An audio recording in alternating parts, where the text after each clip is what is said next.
अस्सलाम वालेकुम, आप देख रहे हैं सेठी से सवाल। मैं हूँ सैयद आयशा नाज, मेरे साथ मौजूद है नजम सेठी साहब। अस्सलाम वालेकुम। तो सेठी साहब, इस वक्त मुल्की मंजरनामे पे हस्ब मामूल वही गुफ्तगू है कि 27वीं आइनी तरमीम में क्या होने जा रहा है और कौन कौन उसको मंजूर करवाने जा रहा है। इसमें पेशरफ्त का इम्कान था कि नेशनल असम्बली, सेनेट टेबल हो जाएगी, ये मंजूर भी हो जाएगी फैसल वावडा साहब की प्रेडिक्शन के मुताबिक, लेकिन क्या हुआ कि कोई पेशरफ्त साहब भी यही कह रहे हैं कि जल्दी हो जाएगा। 21-22 नवंबर के करीब की तारीख तो फैसल वावडा साहब ने दी है, जो अक्टूबर में भी पहले इसकी डेट दे चुके हैं, और उन्होंने कहा था कि मेरी सालगिरह का केक इसकी मंजूरी के बाद कटेगा, और वही हुआ जो उन्होंने कहा था। और जैसे कि आपने भी निशानदेही की थी कि ये होने जा रहा है। पिछली बार मौलाना फजलुर रहमान रेलेवेंट थे, इस बार वो रेलेवेंट नहीं है, लेकिन वो एहतजाज कर रहे हैं और मुलाकातें भी कर रहे हैं। उनका एक विजिट भी शेड्यूल्ड है जिसमें शायद वो बिलावल भुट्टो ज़रदारी साहब से भी मुलाकात कर पाएँ, अभी तक तो नहीं हो पाई। मीनवाइल वज़ीर आज़म पाकिस्तान शहबाज शरीफ साहब, जिन्होंने बहुत सी मुलाकातें की इस पर इत्तफ़ाक़ राय के लिए, वो रवाना हो चुके हैं अज़रबैजान। वहाँ 5th विक्ट्री डे की सेलिब्रेशंस में वो शिरकत करने जा रहे हैं। 2 रोज़ा उनका विज़िट है, तो इसका मतलब है अभी तो ये मामला तातुल का शिकार हो गए। कैबिनेट मीटिंग भी नहीं हो पाई, लेकिन कैबिनेट मीटिंग क्यों नहीं हो पाई उसकी वजह है पाकिस्तान पीपल्स पार्टी, क्योंकि उन्होंने एक रेड लाइन खींच दी है, सुर्ख लकीर। बिलावल भुट्टो ज़रदारी साहब ने क्या कहते हुए ये मामला सामने रखा, वो सुनेंगे। आर्टिकल 243 में हुकूमत ने तब्दीलियां लाने का सोचा है कि वो जॉइंट चीफ स्टाफ का ओहदा है, उसका कोई नया लक़ब देना है। फिर उन्होंने स्ट्रेटेजिक कमांड का है, उसका एक नया ओहदा देना है। और जो ये हमारा फील्ड मार्शल का जो ओहदा ये मिला है, ये जंग की भारत को शिकस्त दिलवाने के बाद का, सिर्फ ये जो आईनी तरमीम हमारे सामने है वो पाकिस्तान पीपल्स पार्टी की सेंट्रल एग्जीक्यूटिव कमेटी ने मुझे इजाज़त दी है कि पाकिस्तान पीपल्स पार्टी इसका हमायत करे।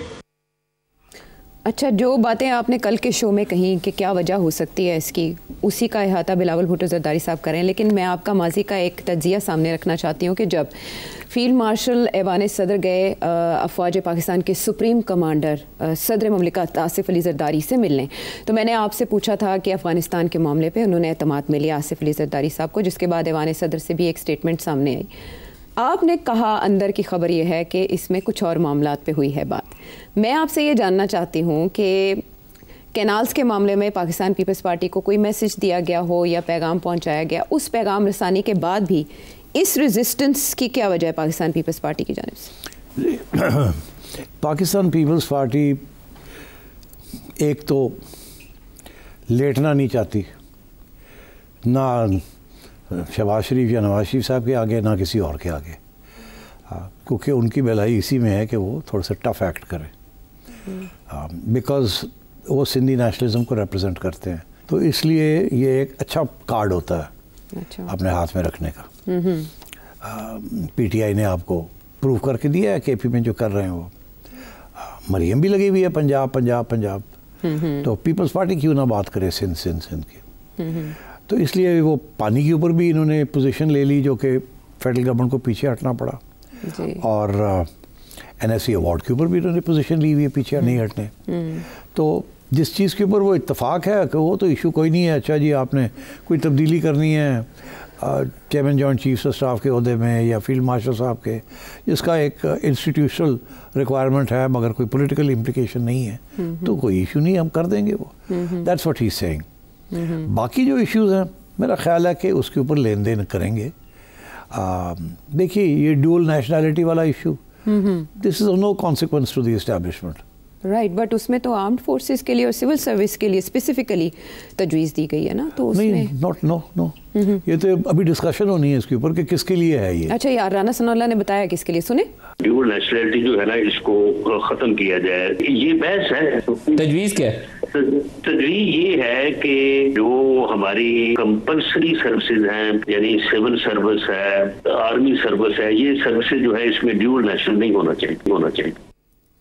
हाँ नहीं, मतलब that's just one point of view, और भी पॉइंट्स ऑफ व्यू हैं। ये आज का इशू नहीं है आयशा, ये काफ़ी अरसे से आपको पता है कि ड्यूअल नेशनैलिटी के ऊपर इश्यूज चलते रहते हैं। अब एक मैं इंटरेस्टिंग बात करूँ, आप इस वक्त पीटीआई के सबसे ज़्यादा हमायती पाकिस्तान में जो ओवरसीज़ है सारे ड्यूअल नेशनल्स हैं।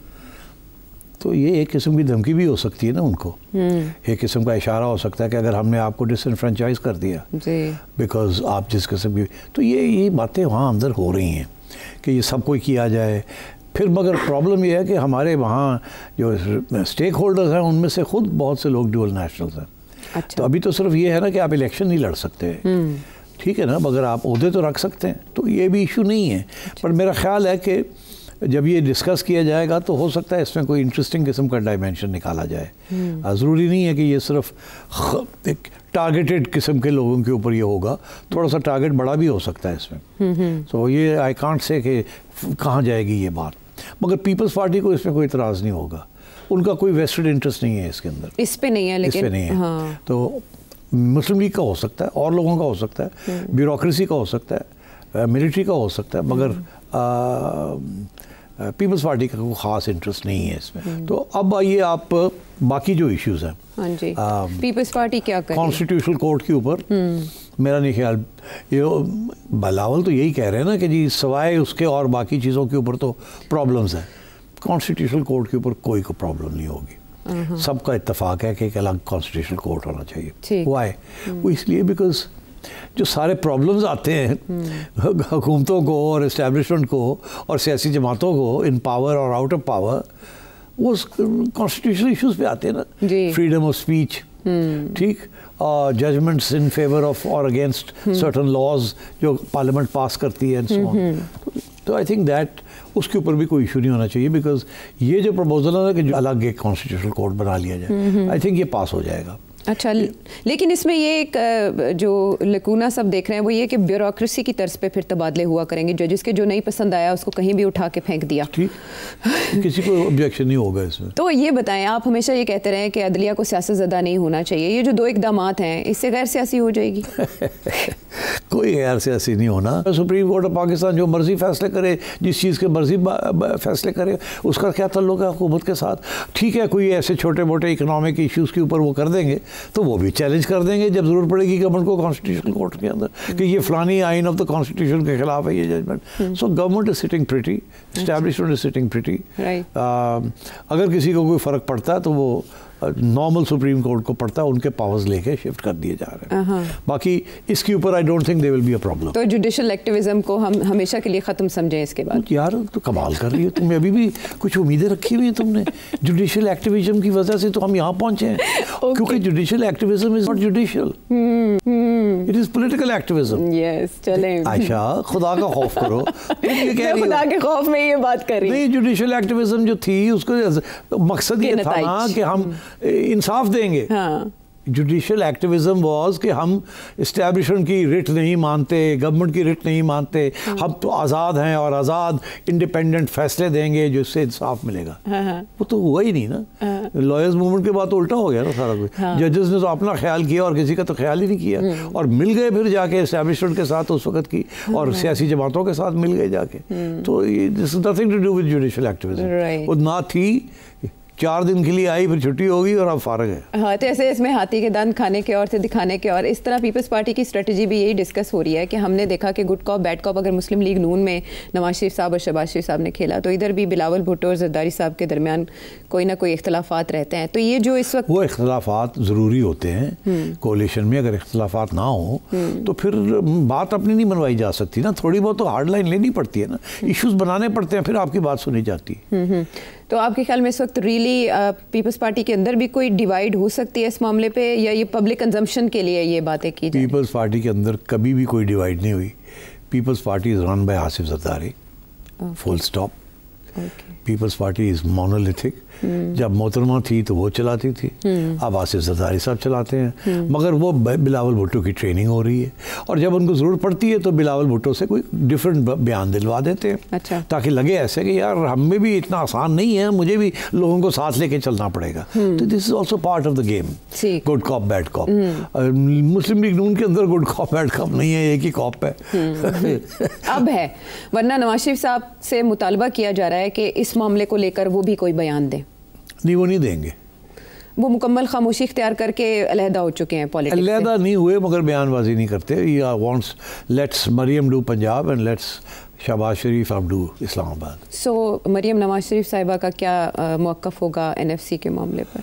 वो तो बिल्कुल तैयार है, ऑन बोर्ड है। इसलिए NFC है क्या यार, ये इतना शोर पड़ा है। सूबों के दरमियान वसाइल की तकसीम का नहीं नहीं नहीं, ये ऊपर से ये कहा जा रहा है कि सूबों के दरमियान इशू है, सूबे कमज़ोर हो जाएंगे, सूबे को स्ट्रॉन्ग रखना है, फेडरलिज्म का तकाजा है कि फेडरेटिंग यूनिट्स जो हैं वो ऑटोनमस हों। ये सारी बातें हैं ना, एक्चुअली बात कुछ और है कि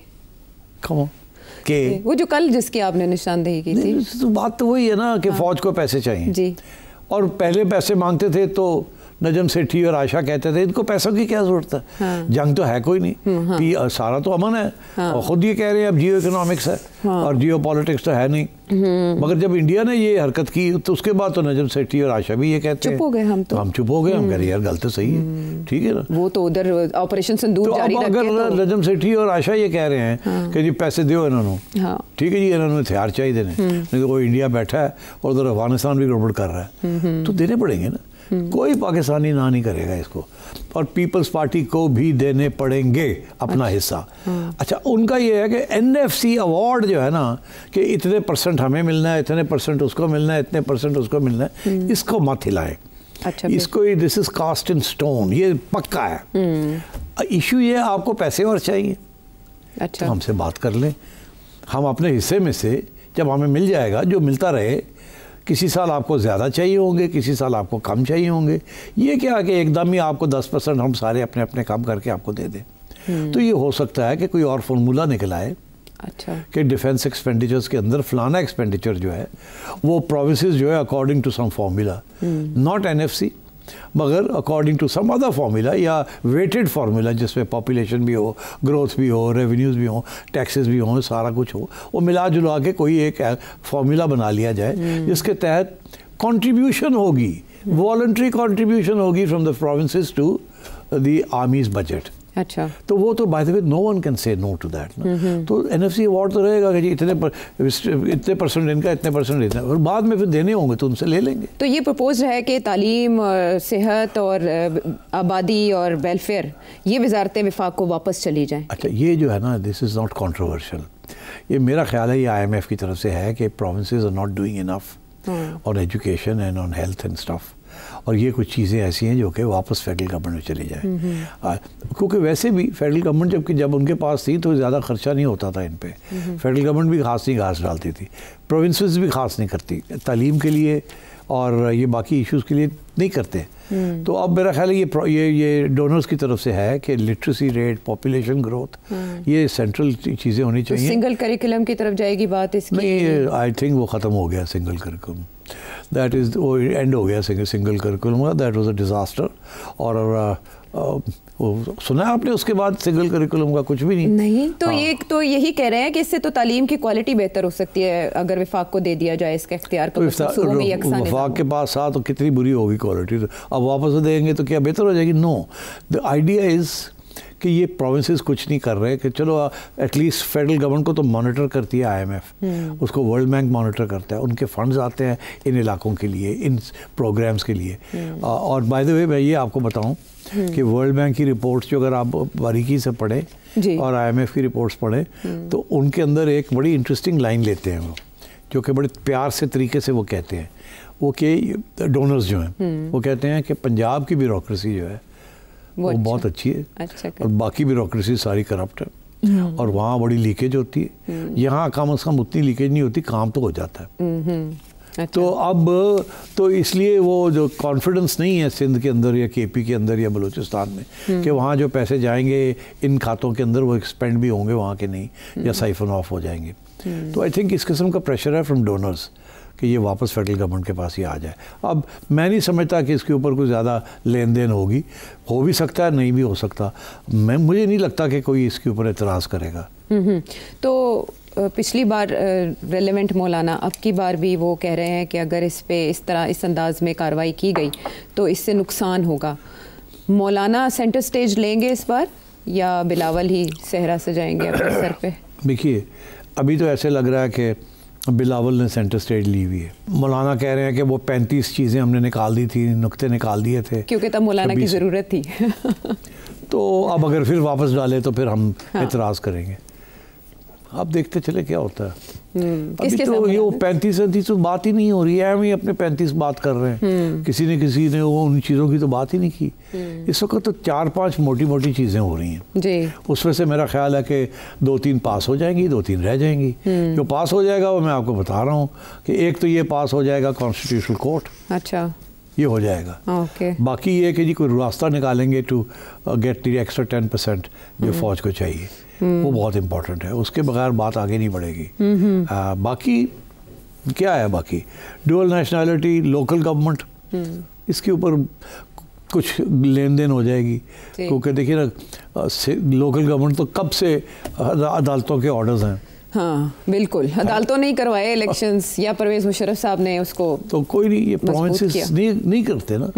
तो ये वही चक्कर है कि फेडरल गवर्नमेंट अपने पावर्स प्रोविंस को नहीं देना चाहती, प्रोविंस अपने पावर्स लोकल गवर्नमेंट को नहीं देना चाहते, तो मामला फंसा। लेकिन बजट तो मिलता है ना इन जिलों की सतह तक के लिए, लेकिन वो फिर वापस बजट पड़ा रहता है और साल के बाद वो वापस करना पड़ता है। कुछ दे देते हैं, कुछ लेके फिर भी बैठे रहते हैं, छुपा के रखते हैं मुख्तलिफ अकाउंट्स के अंदर। वो IMF ने कहा कि हमें बताओ तो सही पंजाब के पास कितने अकाउंट्स हैं जहाँ छुपा के रखे हुए पैसे, क्योंकि आपने खर्च तो किए नहीं है, और वहाँ सूद लेते रहते हैं उसके ऊपर। तो देखे ना, ये फिर कुछ पॉइंट्स तो इसमें बाकी रैशनल है। लेकिन मौलाना फजलुर रहमान ये कह रहे हैं कि अगर मदरसास को, लास्ट टाइम जो उनका एतराज़ था कि मदरसास को मिनिस्ट्री ऑफ एजुकेशन के ताबे हम नहीं होने देंगे, तो अब की बार ये भी होता देख रहे हैं आप? नहीं, ये इशू नहीं बनेगा। ये इशू नहीं बनेगा? ये इशू नहीं है। ओके, इसमें नहीं आएगा 27वीं आईनी तरमीम में ना ये मामला डिस्कस। नहीं, इसको छेड़ेंगे नहीं, कभी नहीं। क्यों छेड़ेंगे इसको? ठीक। डोंट फॉरगेट, सबसे क्रिटिकल चीज, सबसे critical is the need for a constitutional court,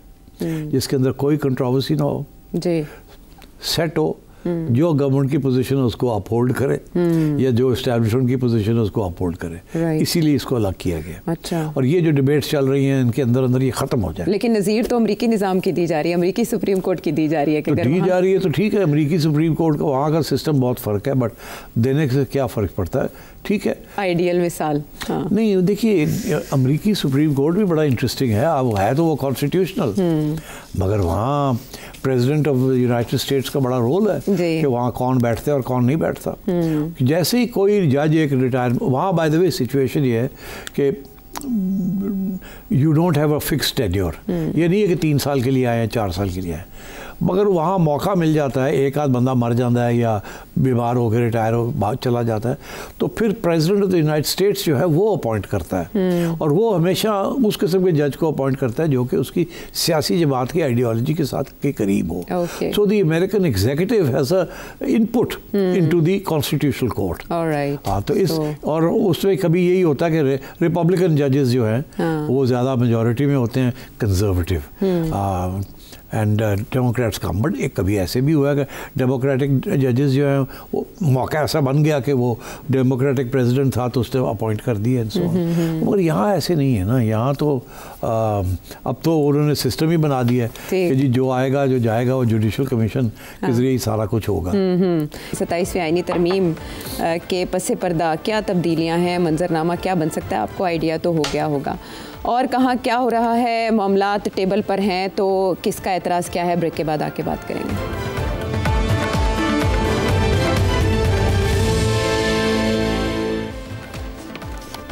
show में साथ देने का शुक्रिया। अब एक और अहम मामला जिसके 2 राउंड हो चुके हैं अफ़गानिस्तान और पाकिस्तान के दरमियान मुज़ाकरात मुसालहतकारों की मौजूदगी में। जो 2 इससे पहले राउंड्स हुए उनमें बहुत मामूली पेशरफ्त हुई, और उसके बाद ये भी इत्तलात थी कि स्पिन बोल्देक जो हमारी सरहद है वहाँ पर कुछ कशीदगी भी हुई है। दोनों जानिब से एक दूसरे पर इल्ज़ामात आयद किए गए हैं।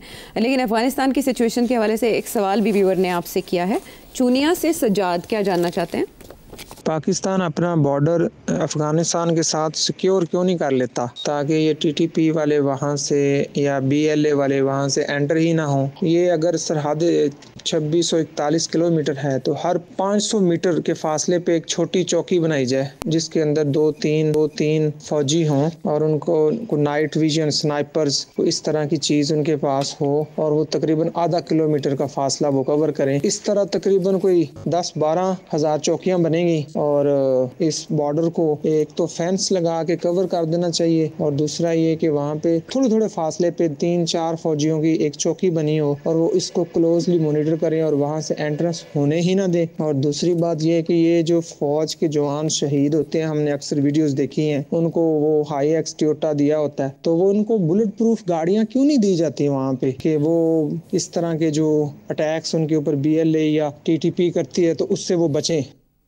अच्छा, उन्होंने हमेशा के लिए मसला ख़त्म करने को कहा। जी जी, अब आप चाहेंगे कि मैं बात करूं वो वहाँ क्या हो रहा है? हाँ, वो कह रहे हैं कि मसले का यही हल नज़र आ रहा है, तो ये कर लें। अच्छा, अब बड़ी इंटरेस्टिंग आपने बातें की हैं, मगर मेरी रिक्वेस्ट आपसे ये है कि हम लोगों को मिलिट्री टैक्टिक्स और मिलिट्री स्ट्रेटजी के ऊपर ज़रा परहेज़ करना चाहिए कि 10,000 बना दिए जाएं पोस्ट्स और 4-4 फौजी उसमें डाल दिए जाएं और उनको बुलेट प्रूफ गाड़ियाँ इधर दे दी जाएं और ऐसी बातें। ये I think this is a complicated matters. तो बेहतर ये है कि हम इसके ऊपर तबसरा ना ही करें तो अच्छा है। हमें क्या पता क्या कंसिड्रेशंस हैं इन चीज़ों के पीछे। They are better position to talk about these things and take precautions. मगर जो बात असली बात है जो कि आपने रेज़ की है वो ये है कि हम कहते तो रह गए कि ये बॉर्डर है, मगर अफगानिस्तान कहता रह गया हम नहीं मानते इस मौके इसको। तो ये काफ़ी अरसे से ये तजवीज़ चल रही थी कि अगर बॉर्डर ही बनाना था तो फेंस कर देते, और ये आपकी वाली है जो बात है रिक्विजिट नंबर जो ज़रूरत थी उस किस्म की वहाँ क्रॉसिंग्स रखते या वहाँ चौकियाँ बना देते और उनको प्रोटेक्शन मिलती and so on and so fourth, ताकि ये फिर सील ही हो जाता और इतना आसान ना होता टू क्रॉस इट।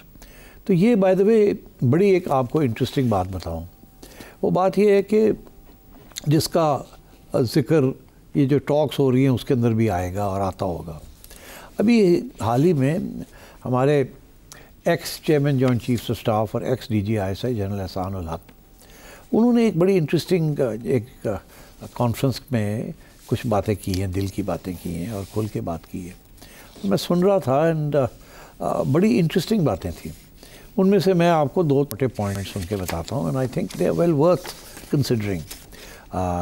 एक तो ये कि he was in a very important position as DG ISI Musharraf साहब के ज़माने में, and then also he was in a very important position as chairman joint chiefs of staff. तो और उससे पहले भी 80s में जनरल ज़िया-उल हक के ज़माने में he served as a major, but as a major in charge of a committee जिसका ताल्लुक़ अफ़गानिस्तान के साथ था एंड सो ऑन। तो very knowledgeable gentleman and a very responsible gentleman, और उन्होंने खुल के आप पहली दफ़ा इस किस्म की बातें की हैं। आई थिंक अच्छा है कि उन्होंने ये बात की है। वो क्या कहते हैं?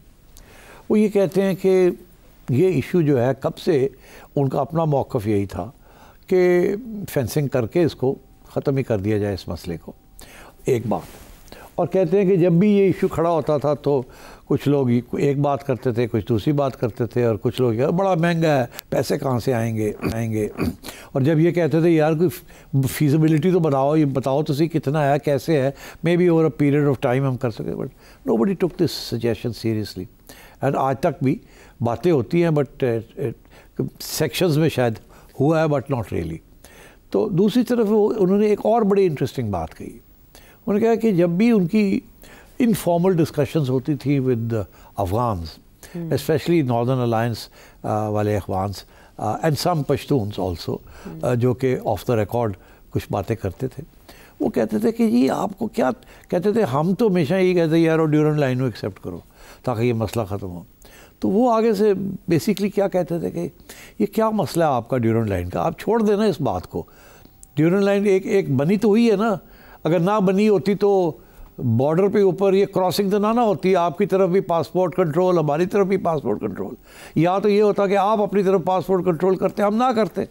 हम कहते हैं भी हमारी तरफ से तो ये लाइन है ही नहीं, जो आए जो मर्जी आए, जो मर्जी जाए। मगर हमने भी तो किए हुए ना ये passport controls and so on. तो डिफैक्टो हकीकत में तो पहचानते हैं ना हम। तो अगर हम कहते हैं कि नहीं वो हमारा एक हिस्टोरिकल स्टांस है, हमारी एक नेशनलिज्म है, हमारा एक बयानिया है, तो आपको क्या तकलीफ़ है इसके ऊपर? अच्छा, तो आप छोड़ दें इस बात को, नाइदर है नो देयर। और कभी कभी उनके लोग भी आके यहाँ बातें करते थे, कहते थे वो हमारी कंस्टिट्यूंसी है, हमें करना पड़ता है इस किस्म की बात, मगर इसका ये मतलब नहीं है कि दिस इज़ अ प्रॉब्लम और आप लोग क्यों इसको प्रॉब्लम बनाते हैं। तो that was a very interesting revelation जो जनरल साहब ने की। अच्छा, अब बात यह है कि आज भी जो बात हो रही है टर्की के अंदर, वो यही है कि जी ये ड्यूरेंट लाइन को एक्सेप्ट करें आप, और वो कहते हैं हम नहीं करते। वो तो इसका ये मतलब है कि नॉर्दर्न अलायंस की गवर्नमेंट हो, करज़ई की गवर्नमेंट हो, गनी की गवर्नमेंट हो, कम्युनिस्ट की गवर्नमेंट हो या तालिबान की गवर्नमेंट हो, ये कंसीड करने के लिए कोई तैयार नहीं है। तो यार फॉरगेट इट, डी फैक्टो तो we know what the position is. तो रियल इशू क्या है? तजारत भी हो रही है, आ भी रहे हैं लोग, जा भी रहे हैं, तो रियल इशू क्या है आजकल? Real issue is not Durand line, real issue is कि वहाँ से लोग हमारे यहाँ आके अटैक्स कर रहे हैं, डिरेल कर रहे हैं सीपैक को, और डिरेल कर रहे हैं हमारी स्टेबिलिटी ऑफ आवर कंट्री, और इसमें इंडिया का हाथ है। ये है रियल इशू। अब अगर ये रियल इशू है तो इसके ऊपर फोकस किया जाए rather than the Durand line. अच्छा, तो एक तो ये, दूसरी चीज़ ये है कि अफ़गान इस वक्त तैयार नहीं है, they are not ready to stop the TTP। उसकी वजह यह है कि वो ख़ुद खौफज़दा हैं कि हमारे साथ क्या होगा अगर TTP फारग हो गई तो फिर हमारे ख़िलाफ़ ना खड़े हो जाए। मगर साथ साथ ये भी है कि पाकिस्तान को अपनी लेवरेज रखने के लिए पाकिस्तान के साथ, ताकि ये हमें डोमिनेट ना कर सकें, ये हमें ब्लैकमेल ना कर सकें, ये हमें धमकी ना दे सकें और ये हमें तंग ना करें, तो हमें भी कुछ लेवरेज रखनी चाहिए। प्रॉब्लम ये हो गया कि वो लेवरेज जो है वो इतनी ख़तरनाक हो गई है अब कि it is creating real problems for Pakistan. तो इसलिए आई थिंक आपने अभी जिक्र खुद ही किया आयशा के साथ साथ झड़पें भी हो रही हैं, और मैं समझता हूँ ये चलेगा, ये रुकेगा नहीं, ये बातें फेल हो जाएंगी। कोई मॉनिटरिंग मैकेनिज़्म बन भी जाता है तो इम्प्लीमेंटेशन नहीं होगी, मजबूरियाँ हैं दोनों साइड पे, ये उस वक्त तक नहीं होगी जब तक ये वॉल, ये जो जिसे वॉल कह लें आप, ये बनेगी नहीं और हम अपने आप को महफूज नहीं कर सकेंगे, और partly bye protecting ourselves and partly bye degrading the TTP। और आपके पास भी तो बड़ी लेवरेज है ना, अभी आपने वो लेवरेज इस्तेमाल नहीं की पूरी तरीके के साथ, आपने तो सिर्फ एक लेवरेज की है कि लोगों को यहाँ से बाहर वापस कर दिया, रेफ्यूजीज़ को, और ट्रेड जो है वो आपने रोकी भी है।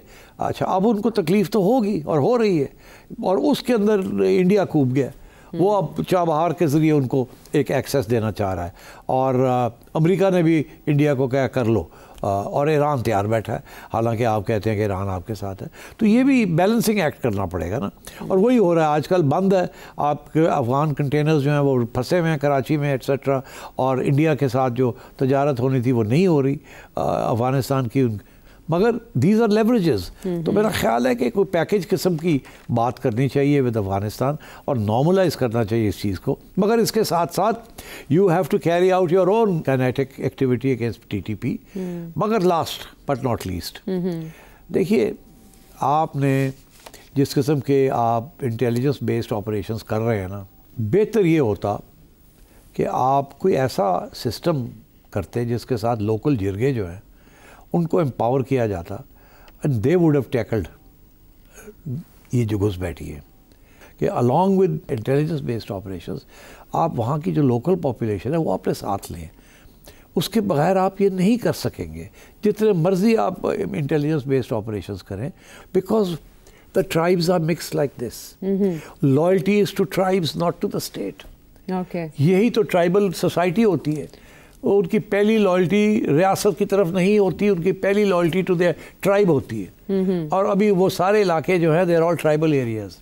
तो आई थिंक थोड़ा सा सीखना चाहिए फ्रॉम ब्रिटिश रूल कि ट्राइबल अफेयर्स को कैसे हैंडल करते थे, और लोकल्स को इन्वॉल्व किया जाए इन कॉम्बैटिंग द टीटीपी। लोकल्स को या वहाँ की पॉलिटिकल लीडरशिप को, इसका मतलब है केपी की लीडरशिप आपके काम आ सकती है? हाँ, मगर वो नहीं है ना, they are not with KP की leadership is not with the establishment. वो तो एक बहुत बड़ा सीरियस इशू बना हुआ है, वो तो और काम ख़राब कर रहे हैं। तो इन अ वे तो इमरान खान साहब ने भी ये कहा था कि अगर मसले को हल करना चाहते हैं तो आप केपी के अवाम स्टेक होल्डर हैं उनको लें, अफगानिस्तान के अवाम को लें, ये स्टेक होल्डर्स हैं जो मसला। अफगानिस्तान के अवाम को लेने की ज़रूरत नहीं है, अपने लोगों को लेने की ज़रूरत है, अपने लोगों को ऑन बोर्ड लें। मगर अगर इमरान खान चाहता है कि अपने लोग जो हैं वो अफगानिस्तान की लाइन लें, वो तो नहीं हो सकता ना। तो इसलिए this is a sensitive issue. I think Khan साहब ने थोड़ा सा और काम ख़राब कर दिया है। यही है वो फॉल्ट लाइन।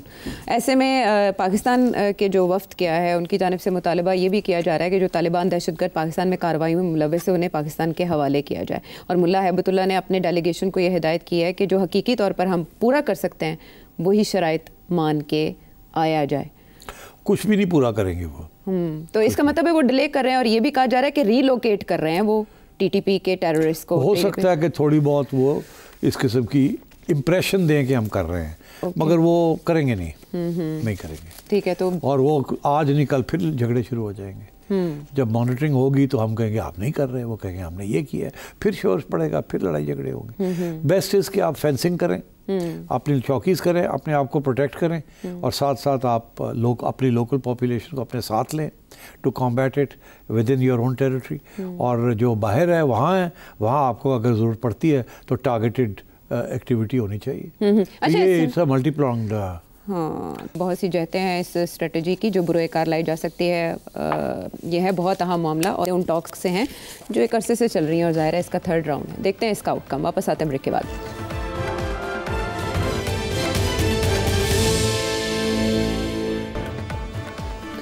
शो में साथ देने का शुक्रिया। ज़ोहरान ममदानी की कामयाबी ने बहुत सी उम्मीदें पैदा कर दी हैं और लोग ये समझ रहे हैं कि वो इससे भी बहुत आगे और ऊपर जा सकते हैं। इसी ज़िम्न में एक सवाल एहसन का टोरंटो से।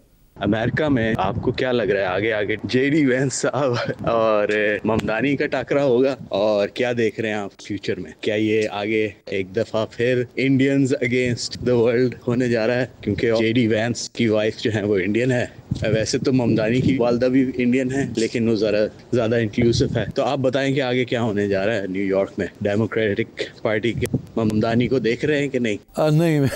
नहीं, उसकी दो वजूहत हैं। देखिए, एक तो ये बड़ी सिंपल सी बात है कि आप ज़ाहिर है आपका इशारा ये जेडी वैंस की जब आप बात करते हैं तो यूर थिंकिंग, आप समझते हैं कि डोनाल्ड ट्रंप के बाद जेडी वैंस जो है वो रिपब्लिकन्स का नॉमिनी होगा फॉर द प्रेसिडेंसी अगली इलेक्शन में। तो पहली बात तो ये है कि मैं समझता हूँ कि रिपब्लिकन्स जिसको भी मर्ज़ी खड़ा करें there will have no chance of winning the next election. ये मैंने अब इसके रीजंस हर प्रोग्राम में आपको मैं कहता हूँ कि अमेरिका इज़ चेंजिंग और रिपब्लिकन्स आर आउट। जिस किस्म की वो पॉलिसीज़ लेके चल रहे हैं they are not going to work. Democrats will only succeed अगर वो अपनी तब्दीलियाँ करें। मगर ममदानी ने जिस तरीके से हैंडल किया है ऑलरेडी आप देखें थोड़ी सी स्विंग हो रही है टुवर्ड्स द रिपब्लिकन्स। ये जो इलेक्शंस आ रहे हैं आगे मिड टर्म में आप देख लीजिएगा, Republicans will be defeated and more Democrats will come into Congress. तो एक तो ये, दूसरी चीज़ ये है कि so JD Vance is not a threat, number one. Number two Mamdani will not, वो प्रेसिडेंसी के लिए नहीं स्टैंड कर सकते। टेक्निकल रीज़न है वो, he is not born in America. वहाँ का जो प्रेसिडेंट है उसकी कंडीशन ये है he has to be born in America. Mamdani साहब तो 2018 में ही formally was a became a naturalized citizen, he was not born in America. Presidency for that you need to have been born in America. तो वो technically he will be knocked out. बाकी I think he will B judged on the basis of his performance as mayor of New York. और by the way बहुत से challenges हैं उनके लिए। Let's see कितनी मैच्योरिटी है। एक अच्छी चीज़ है कि जो डेमोक्रेटिक कैंडिडेट है कोमो साहब, वो उन्होंने डिफीट एक्सेप्ट कर ली, और नॉट ओनली दैट उन्होंने कंसीड किया कि let us all work together to make New York the great city that it is. और अगर डेमोक्रेट्स की तरफ से सपोर्ट मिलता है ममदानी साहब को तो then I think he has a good chance of success. Unfortunately Democratic millionaires और बिलियनियर्स ने उसको सपोर्ट नहीं किया, बट मे बी अगर वो अपना थोड़ा सा एजेंडा जो है वो उसको थोड़ा सा ठीक कर लेते हैं, इतना एंटी कैपिटलिस्ट और एंटी एस्टैब्लिशमेंट एजेंडा को थोड़ा सा डाइल्यूट कर ले without diluting the pro people agenda, तो मेरा ख्याल है कि ही has a good chance. But बहुत से चैलेंजेस हैं, हर किस्म की कोशिश की जाएगी उनको फेल करने की। यू डोंट फॉरगेट कि मे बी 10-15 ईयर्स अगो एक और कैंडिडेट थे, मुझे उनका नाम नहीं याद आ रहा, जो कि इसी किस्म के एजेंडे के साथ आए थे, but he was defeated by the establishment New York lobby. Mamdani has been helped because इतने साल में बहुत कुछ फ़र्क हुआ है। जेन ज़ी और मिलेनियल की generation and the Israel factor and the genocide factor have all contributed to Mamdani's rise. इसने ममदानी साहब ने पहचान लिया है कि इस वक्त पल्स पे क्या चाहिए and he is exploited that. So timing बहुत अच्छी है इनकी। तो वो दूसरी तरफ प्रेसिडेंट ट्रम्प भी कह रहे हैं कि उन्हें अच्छा सलूक करना पड़ेगा ममदानी साहब को उनके साथ, और साथ ही वो ऐलान करें अब्राहम अकॉर्ड्स में एक और मुल्क की शमूलियत की, काज़ाकिस्तान। ये किस बात का इशारा है? ये वो सब 5 के 5 को बुलाया हुआ है डोनाल्ड ट्रम्प ने अपने पास। वो आए हुए हैं सारे, Uzbekistan, Tajikistan, Kazakhstan and the others, Turkmenistan. तो वो उनको ये कह रहा है कि क्या कह रहा है, एक तो यही जाहिर है, यही कह रहा है कि वो इज़राइल को रिकग्नाइज़ करें। इनमें से एक दो ने तो ऑलरेडी इनके डिप्लोमेटिक रिलेशंस हैं, कज़ाकिस्तान के फॉर एग्जांपल डिप्लोमेटिक रिलेशंस हैं। अब वो उसका ये कहना कि जी हम अब्राहम अकॉर्ड्स में जा रहे हैं तो इट्स नो बिग डील, तो और पहले ही से ही वो तो they are on board, that's not. मगर ट्रम्प ने उसको बहुत बड़ा अनाउंसमेंट की है, जैसे कि बहुत बड़ी अचीवमेंट है, एक और आ गया है, 4 की जगह पे 5 हो गए, that's not a big deal. ये वहाँ क्या कर रहा है, ये वहाँ गया है बिकॉज रूस और चाइना वहाँ बड़े एम्बेडेड हैं, बोथ पोलिटिकली एंड इकोनॉमिकली। ये सेंट्रल एशियन स्टेट्स, इनका ताल्लुक हिस्टोरिकली रशिया के साथ रहा है, they were once part of Russia and of the Soviet Union. और अब चाइना ने बहुत से इनरोड्स किए हैं रोड एंड बेल्ट इनिशिएटिव का।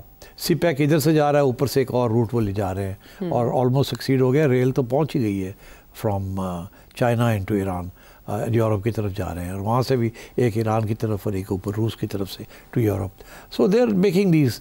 मगर अमेरिका को चाहिए gold, copper and rare earth and uranium, और उसकी वजह से अमेरिका भी सोच रहा है कि इनको किसी तरीके से एक डील की जाए जिसमें से हमें माइनिंग राइट्स मिल जाएं और इनको हमें कन्विंस करें कि आप अमेरिका के अंदर इन्वेस्टमेंट्स करें।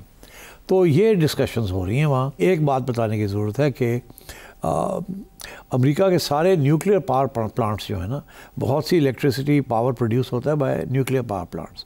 न्यूक्लियर पावर प्लांट्स को यूरेनियम की ज़रूरत होती है, और कज़ाकिस्तान जो है वो दुनिया की 40% of the global supply of uranium, commercial uranium जो है वो कज़ाकिस्तान सप्लाई करता है, एंड 10% जो है वो बाकी सेंट्रल एशिया के जो लोग हैं वो करते हैं, उज़्बेकिस्तान। तो एक तो ये उसका इंटरेस्ट है कि ये अपनी यूरेनियम सप्लाई जो है इसको सिक्योर किया जाए, इसके साथ साथ copper and gold. So that is partly one of the reasons Y ये वहाँ पहुँच रहे हैं। सबसे जो असली रीज़न है जो कि लॉन्ग टर्म है वो ये है रेयर अर्थ। अमेरिका, बुरी हालत है अमेरिका की, वो इतना खौफज़दा है कि उसकी सारी जो ग्रोथ है जो कि बेस्ड ऑन टेक्नोलॉजी है, it's all dependent on rare earth minerals. वो चाइना ने 1 साल के लिए तो अब ओके कर दिया है, मगर वो किसी वक्त भी खींच सकता है हाथ। और अमेरिका डेस्परेट है कि अल्टरनेटिव सप्लाईज़, इसीलिए वो पाकिस्तान में भी इन्वेस्टमेंट करवा रहा है प्राइवेट सेक्टर से, और सेंट्रल एशिया में भी करवाएंगे, अपने यहाँ भी वो फैसिलिटीज़ क्रिएट करेंगे।